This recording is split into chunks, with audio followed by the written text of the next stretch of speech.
இங்கே என்ன பண்ணுறாரு சுரேஷ் வந்து ரொம்ப டென்ஷனாக வந்து மதி வேலை செய்கிற அங்கே போகிறாரு. அங்கே போனால் மதி ரொம்ப சந்தோஷமாக எல்லாருக்கிட்டையும் பேசிகிட்டு இருக்காங்க. அதை பார்த்து சுரேஷ்க்கு வயிறாக எரியுது. பார்த்து அப்படியே டென்ஷன் ஆகிறாரு. சுரேஷை பார்த்து கண்டுக்காமல் மதி மேலும் பேசிகிட்டே இருக்காங்க. மதிக்கிட்ட வந்து சுரேஷ் வந்து உங்ககிட்ட கொஞ்சம் பேசணும் அப்படின்றாரு. இந்த டைமில் எதுக்காக இங்கே வந்தீங்க அப்படின்னோடனே இங்கே பார் என் கூட வா அப்படின்றாங்க. நான் வர முடியாது, எனக்கு வேலை இருக்குது அப்படின்னோடனே கொஞ்சம் வேலை இருக்குது, அதை முடிச்சு தான் கிளம்பணும். அதெல்லாம் முடியாது, மாமா உன்னை கையோடு கூட்டணும் சொல்லியிருக்காரு, அதனால் இப்போ தான் உனக்கு கிளாஸ் முடிஞ்சிச்சுல கிளம்பு அப்படின்னோடனே இங்கே பாருங்கள் உங்கள் இஷ்டத்துக்கெலாம் நான் ஆட முடியாது, உங்கள் கூட வரணுன்ற ஐடியா எனக்கு கிடையாது அப்படின்னோடனே இங்கே பாரு நம்ம 2 பேரும் இவ்வளோ 2 நாளாக மாமா வீட்டில் தான் தங்கியிருந்தோம் அப்படின்னும் போது அங்கே போயிட்டு நல்லபடி வந்து சொல்லிட்டு வர தானே நல்லது, அதுக்காக தானே கூப்பிட்றாங்க, அதுக்கு வர்றது உனக்கு என்ன கஷ்டம் அப்படின்னோடனே பார்த்து முறைக்கிறாங்க.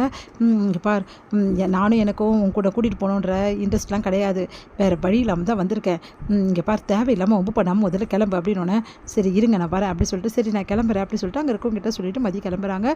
மதியம் பார்த்து அப்படியே டென்ஷனாக வந்து வண்டியில் வந்து கூட்டிகிட்டு வராரு நம்ம வந்து சுரேஷ்.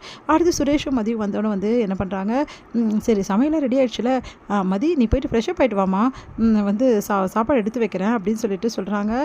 நம்ம வந்து ரேவதி உன்னை மதி வந்து அதெல்லாம் ஒன்றும் வேண்டாம் அப்படின்னோடனே அது எப்படி வேணாம்னு சொல்கிறது, சாப்பிட்டுட்டு 2 பேரும் இருந்துட்டு கொஞ்ச நேரம் அதுக்கப்புறம் கிளம்புங்க அப்படின்னோடனே அப்படியே பார்க்குறாங்க.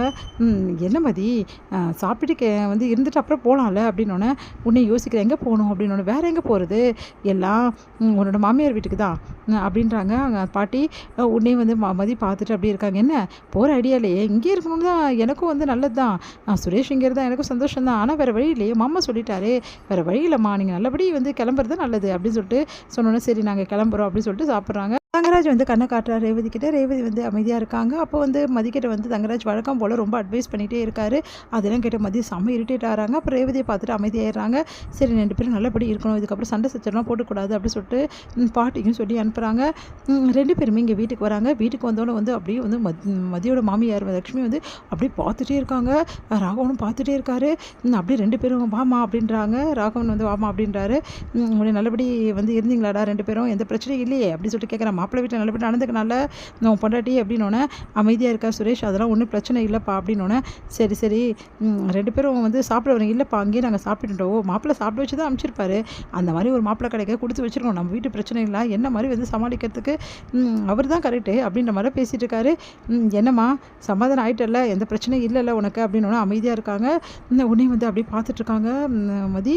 உடனே லக்ஷ்மி அப்படியே பார்த்து திரும்பிக்கிறாங்க மதியம் மூஞ்ச, அப்படியே பார்த்து பார்த்து கோவமாக வருது மதியம் பார்க்கும்போது வந்துட்டா அப்படின்னு சொல்லிட்டு. அடுத்து வந்து இங்கே என்ன பண்ணுறாங்க 2 பேருமே வந்து பார்த்துட்டு அமைதியாக இருக்காங்க. இங்கே வந்து இவகிட்ட வாயை கொடுத்தோம் அவ்வளோதான், எதுவும் கொடுக்காமல் இருக்கிறது தான் நல்லது அப்படின்னு சொல்லிட்டு 2 பேருமே பயந்தபடி வந்து ராகவனும் லக்ஷ்மியும் வந்து அப்படியே வந்து மதிக்கிட்ட அமைதியாகிடுறாங்க. இதையெல்லாம் பார்த்துட்டு வந்து அப்படியே யோசிக்கிறாங்க. நம்ம மலர் எப்படி இவங்க அமைதியாக இருக்காங்க, இவ்வளோ நடந்திருக்கு, வந்துட்டோன்னு மதியம் அந்த திட்டுவாங்கன்னு பார்த்தேன், ஓவராக வந்து நடந்துப்பாங்கன்னு பார்த்தா எதுவுமே தெரியாமல் அமைதியாக இருக்காங்களே அப்படின்னு சொல்லிட்டு அப்படியே பார்க்குறாங்க மலர். உடனே மலரை மதி பார்க்குறாங்க. மதிக்கிட்ட மலர் வந்து அமைதியாக இருக்காங்க பேசாமையே. இதை பார்த்துட்டு மதிக்கு ரொம்ப வருத்தமாக இருக்குது. அப்படியே பார்த்துட்டே இருக்காங்க. உடனே சுரேஷோட நெத்தியில் இருக்க அந்த காயத்தை பார்த்துட்டு அவங்க அம்மா அலறி துடிக்கிறாங்க. நீ எப்படி அப்படியாச்சு, எங்கடா பிடிச்சிக்கணும், என்னடா ஆச்சு அப்படின்னு சொல்லிட்டு கேட்குறாங்க.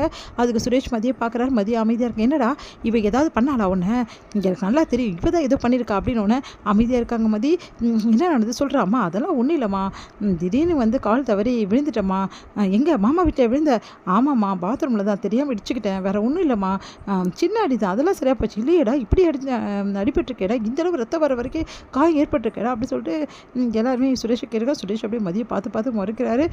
எதுவும் தெரியாத மாதிரி மலரும் அமைதியாக இருக்காங்க. இங்கே வந்து சுரேஷ் விசாரிச்சுட்டு இருக்கும்போது பார்த்தியா புருஷனுக்கு இப்படி அடிபட்டிருக்குது, கொஞ்சமாவது அவளுக்கு பொறுப்பு இருக்கா, இப்படி பார்க்குறப்பா அப்படின்னு சொல்லிட்டு பார்த்து முறைக்கிறாங்க அவங்க மாமியார். உடனே வந்து மதியம் ஏதோ திட்ட போகிறாங்க அப்படின்னு சொல்லிட்டு மலர் வந்து யோசிக்கிறாங்க. ஆனால் மதியம் பார்த்துட்டு அமைதியாக இருந்துடுறாங்க அவங்க மாமியார். என்ன இது மதிக்கு பழைய மாதிரி இல்லாமல் எல்லாருமே மதியம் வந்து அப்படியே பார்த்துட்டு அமைதியாகிடுறாங்க. மதிய மாதிரி இருக்கணும் போட்டிருக்கேன் அப்படின்னு சொல்லிட்டு மலர் யோசிக்கிறாங்க. அடுத்து வந்து இங்கே வந்து சுரேஷ் வந்து ரூம்க்கு வந்துட்டு அப்படியே மதியம் பார்த்து முறைக்கிறாரு. ஒன்னால தானே இவ்வளோ பெரிய காயம் ஏற்படுச்சு, பாயை முடிட்டு அமைதியாக இருக்க, நீ இதான் செஞ்சேன்னு எல்லாருக்கிட்டையும் சொல்லியிருந்தா என்ன நடந்திருக்கோம் தெரியுமா, போனா போதுன்னு உன்னை சும்மா விட்டேன் அப்படின்னு அப்படியே பார்த்து முறைக்கிறாளே அப்படின்னு சொல்லிட்டு யோசிச்சுட்டு அப்படியே வந்து பார்க்குறாரு.